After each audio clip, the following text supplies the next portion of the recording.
2 pork shoulders, and I'm going to show you how to marinate them. For the rub, I like to use Lawry's garlic salt.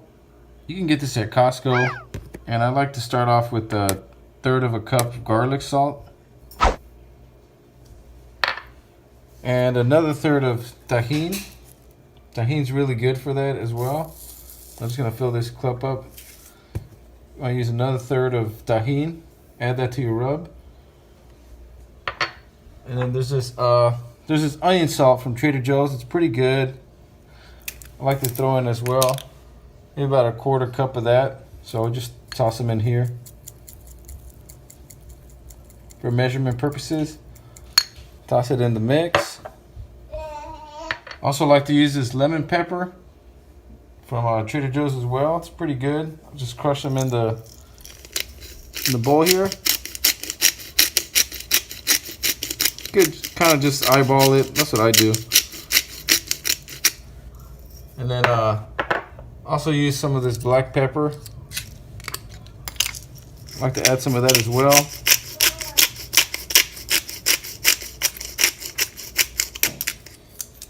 You just mix your rub together.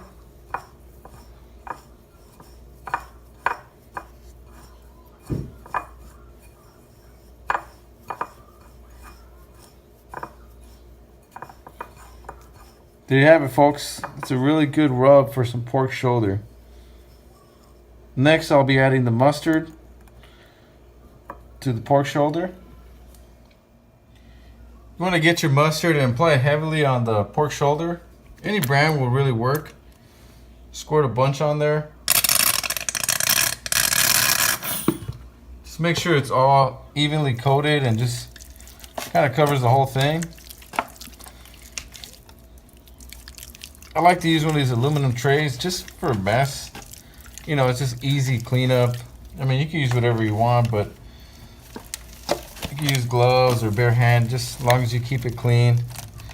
But yeah, this is what I like to use. Just this mustard helps to keep the rub from, it just keeps it very stuck onto the meat. So when you're cooking it, it creates that really nice crunchy bark. So next I'll apply my rub. You always want to add the rub heavy, because it's really hard to over salt the pork shoulder, and most of it ends up just falling off. But I like to go heavy on the rub.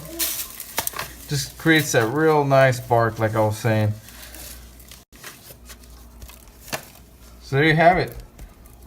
That's exactly how I prepare my pork shoulder.